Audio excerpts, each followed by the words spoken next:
Uno dipped his hand into the steaming bath, testing the warmth. After a day of rain and cold, the idea of sinking into hot water was the only comfort he craved.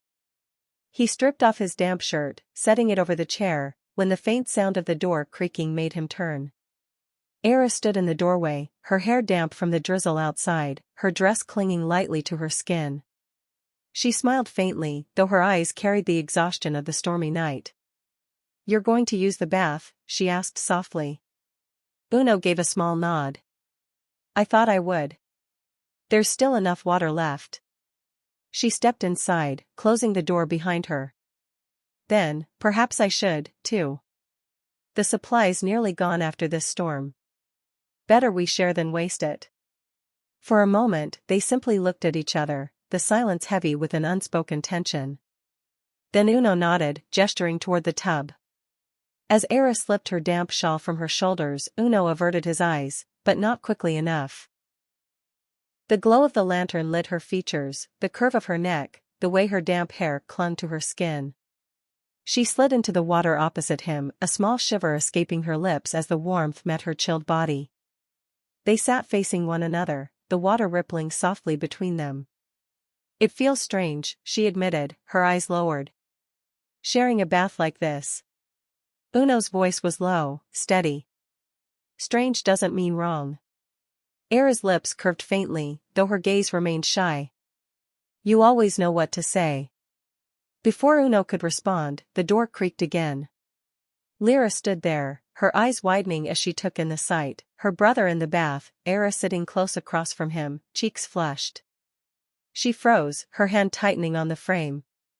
I didn't know anyone was here," she stammered, stepping back. Aira's cheeks burned, but her voice was gentle. "Lyra, wait. It's only us.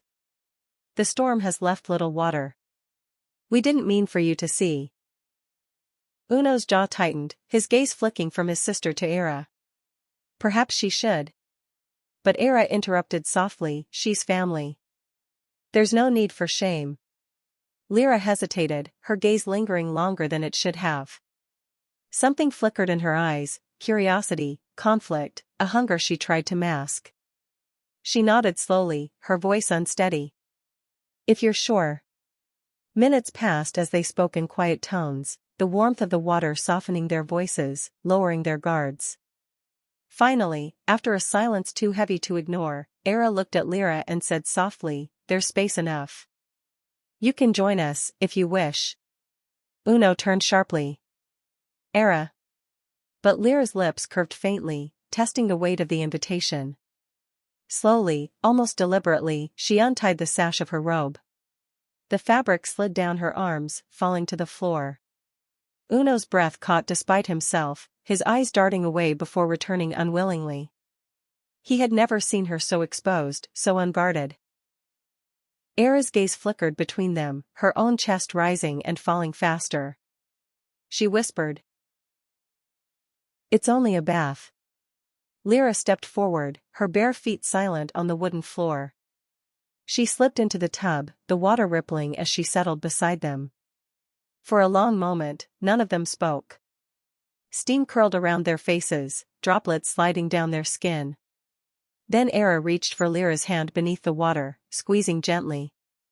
Uno watched, torn between shock and a pull he could no longer deny. The closeness, the warmth, the quiet rhythm of their breaths, it was too much, too real. From the hallway, unseen, the husband gripped the doorframe, his heart hammering, his entire world tilting as he watched the impossible unfold before his eyes. The water rippled softly as Lyra settled beside them, her cheeks flushed from the heat of the bath, though the warmth in her chest came from something else entirely. For a while, the three sat in silence, steam curling around them, their breaths mingling. Aira glanced at Lyra, then at Uno, her lips parting as if to speak, but she couldn't find the words. Finally, Uno broke the silence, his voice low. "You'll catch a chill if you just sit there." He reached for the cloth, dipping it into the warm water, squeezing it gently. Lyra hesitated as his hand lifted toward her shoulder. Her breath hitched, but she didn't pull away. Instead, she let him press the damp cloth to her skin, sliding it down over her back with slow, careful strokes. She closed her eyes, a quiet sigh slipping from her lips as the cloth traced her spine. The water rippled with each movement of his arm. Aira watched, her pulse quickening. Her gaze moved from Uno's hand to Lyra's face, catching the faint shiver that passed through her. Without realizing it, Aira reached for another cloth, dipping it in the water. When Uno glanced back, surprised, she gave a faint, nervous smile. "You shouldn't be the only one helping." She leaned closer, brushing the cloth gently across Uno's back, tracing the lines of his shoulders. He stilled, his breath caught between the closeness of the two women and the weight of the moment. The steam thickened around them, the room so quiet that only the soft splash of water and their breaths could be heard. Lyra opened her eyes, meeting Uno's for a fleeting second before glancing away quickly, her cheeks hotter than the bath itself. Aira's hand lingered at his shoulder, her touch careful, almost reverent. The husband, hidden in the hallway, clutched the frame tighter, every muscle tense as he watched his wife washing another man's back while his secret lover surrendered under the same man's hand. Inside, the three moved slower now, every touch deliberate, every glance heavier with unspoken feeling. The air was thick, charged, as though the walls themselves were holding their breath. Lyra's voice broke the silence, barely a whisper. "This feels like a dream." Uno's chest rose sharply, his gaze flicking between the two women. "Dreams don't last forever." Aira's hand paused, her heart pounding. She whispered, "Then let's not waste it." The lantern flickered against the steam, painting the walls in trembling shadows. The warmth of the bath wrapped around them, but Uno felt a heat far greater pressing through his chest. His hand, still holding the damp cloth, slid lower as he rinsed the water down Lyra's arm. She shifted slightly, the movement subtle, her shoulder brushing against his chest. He meant to pull away, to keep the distance safe, but the cloth slipped, brushing across the soft curve of her chest. Lyra gasped, her eyes flying open, her lips parting in surprise. For a heartbeat, no one moved. Uno froze, his breath catching. He hadn't planned it. It was only a mistake. But in that fleeting touch, a jolt shot through him, fierce and undeniable. Aira, sitting across from them, had seen the movement. Her fingers tightened around the cloth in her hand, her pulse racing.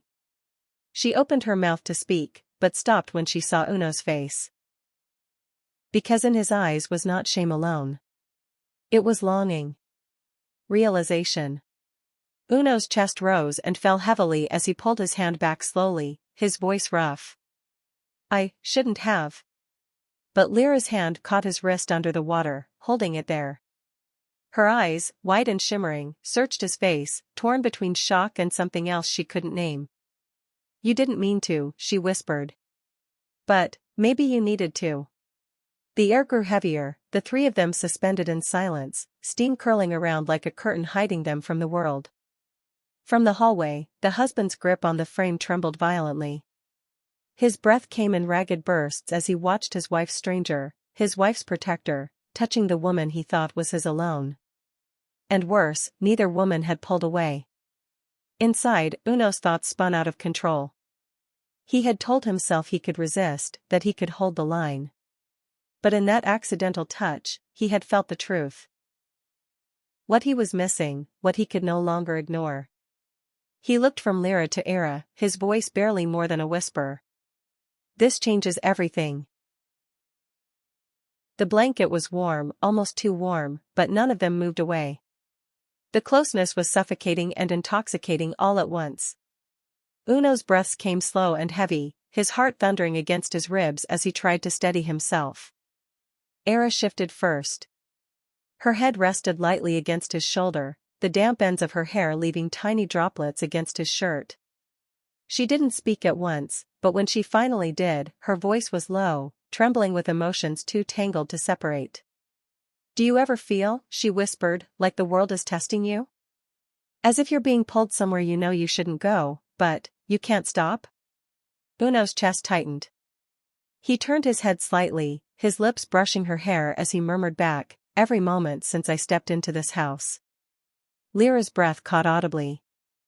She had been silent, her fingers fiddling nervously with the edge of the blanket, but his words reached her like a spark. Slowly, she shifted closer, her thigh brushing against his under the cover. Aira felt it too, her gaze flicking to her sister-in-law. For a moment, their eyes locked. No anger. No jealousy. Only the recognition of something they had both chosen, silently, together. From beyond the cracked door, her husband's breath came in ragged bursts. His eyes stung, his chest burning with the effort of holding back a roar. His wife's head rested on the stranger's shoulder, her sister edging closer with every heartbeat. He wanted to barge in, to rip Uno away from them both, but his legs wouldn't move. Some twisted cruelty in his soul needed to see more, to witness the full depth of their betrayal. Inside, Aira lifted her hand, tracing her fingertips along Uno's arm under the blanket. He didn't stop her. Instead, his other hand found Lyra's trembling fingers, curling gently around them. The three of them froze, breath mingling, the lantern flickering as though it, too, was holding its breath. "I shouldn't," Lyra whispered, her voice breaking. "Neither should I," Aira replied, her tone softer now, like a confession in the dark. Uno swallowed hard, his voice hoarse. "Then why can't we let go?" Silence stretched, fragile as glass. Then Aira leaned closer, her forehead brushing his jaw, her lips so near his ear he could feel the warmth of every breath. "Because we've already crossed the point of return." Lyra shivered, her hand tightening in his. She looked away, then back again, her eyes shimmering in the lamplight. "And if we can't go back, maybe we don't want to." Uno's chest rose sharply, torn between restraint and surrender. His mind screamed at him to stop, but his body betrayed him, leaning into their warmth, into the gravity of their trust. The husband's nails dug into the wood of the doorframe until splinters cut his palm. His jaw trembled, his teeth grinding as he watched the impossible unfold. His wife's whisper carried faintly through the crack, low but clear. "Stay with us tonight, Uno. Just tonight." Uno's breath caught. He looked at her, then at Lyra, whose lips parted in silent agreement. His heart hammered as he whispered back, "If I do, nothing will ever be the same." Aira's hand rose to his cheek, guiding his face toward hers. "It already isn't," she said softly. Their lips met, tentative at first, then deeper as the blanket cocooned them in a world of their own. Lyra turned her face away for a moment, her breath shaking, torn between leaving and staying. But as she watched them, her heart surged with an ache she couldn't explain. And then, without a word, she leaned in, resting her forehead against Uno's arm, her hand still clasped in his. The lantern flickered violently as if the storm outside had reached inside the room. Shadows danced high across the walls, hiding the trembling man outside the door who realized, with crushing clarity, that everything he had built was slipping away in a single night. Uno pulled back slightly, his breath ragged. He looked between them, his voice low and urgent. "Are you sure? Both of you?" Aira nodded, her eyes steady despite the tears shimmering there. "Yes." Lyra hesitated, then gave the faintest nod, her whisper barely audible. "Yes." From the hallway, the husband's chest heaved with rage, his vision blurring with tears he would never admit to. He turned away, pressing his forehead to the cold wall, his fists trembling. He knew what he had to do. And as he stepped back into the shadows, leaving them wrapped together beneath the flickering lantern, the storm outside roared louder, as though echoing the storm inside his soul. Tonight, he thought bitterly, would not end in silence. The lantern flame flickered, stretching shadows across the wooden walls. The blanket cocooned the three of them, sealing them away from the rest of the world. Uno's pulse hammered in his throat as he turned toward Lyra, the warmth of her shoulder brushing his. She was trembling. Not from the chill, but from something else entirely. Her eyes lifted slowly to meet his, wide and uncertain, her lips parted as if words had failed her. "Aira," Uno murmured, almost as though asking permission. Aira, lying close against his other side, met his gaze. She gave the faintest nod, her voice soft and steady. "Go on. She's waiting." Uno's breath shuddered as he leaned closer. Lyra's lashes fluttered, her chest rising sharply. When his lips finally brushed hers, it was feather-light, a hesitant meeting that sent a jolt through them both. Lyra gasped softly, her hand tightening on the blanket as if to anchor herself. He pulled back just an inch, searching her eyes. "Are you all right?" Her lips trembled. I don't know," she whispered. "But I don't want you to stop."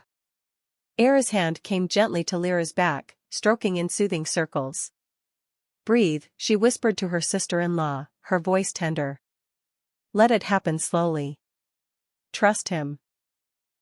Encouraged, Uno leaned in again, pressing his lips more firmly to Lyra's this time. She responded hesitantly at first, then with growing boldness as her hand lifted to his chest. The warmth of his heartbeat beneath her palm made her breath falter, but she didn't pull away. Aira watched with a faint smile, her own cheeks flushed. She leaned close to Lyra's ear, her voice a whisper. "See? It's not frightening.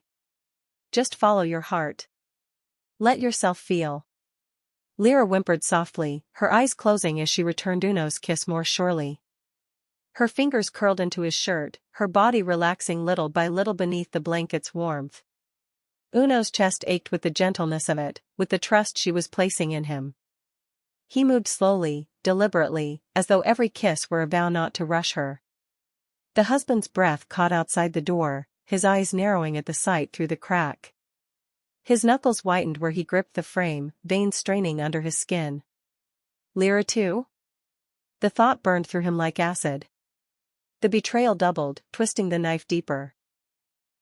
Inside, Lyra finally broke the kiss, breathless, her forehead resting against Uno's shoulder. Her body shook, not with fear, but with the overwhelming flood of emotions she couldn't name. Aira stroked her hair gently. "That's it," she murmured. "You see? It doesn't have to be frightening. Just let yourself be close." Lyra whispered, her voice small, "But, what if I do something wrong?" "You can't," Aira assured her softly. She glanced at Uno, her eyes warm. "He'll guide you. Won't you, Uno?" Uno's throat tightened, his hand gently cupping Lyra's trembling fingers. "Always," he said hoarsely. "I'd never let you feel lost." Lyra lifted her gaze, meeting his eyes again. A new spark glimmered there, hesitant but growing. She leaned closer, resting against his chest, her cheek pressed to the steady thrum of his heartbeat. Under the blanket, their bodies brushed in small, innocent ways that carried far more weight than either dared acknowledge aloud. Aira's hand slid down to squeeze Lyra's, linking their fingers over Uno's chest. For a while, they simply stayed like that, 3 hearts beating in one rhythm, breaths mingling in the hush of the night. But the stillness only made the husband's fury boil hotter. His breath rasped quietly in the hallway, his chest heaving as he struggled not to storm inside. Each second stretched like an eternity, every whisper and touch cutting deeper into his pride. He remembered Lyra's laughter in his arms only weeks ago, her lips on his neck, the secrets they'd shared in the dark. And now, this. Betrayal layered upon betrayal, unraveling everything he thought he controlled.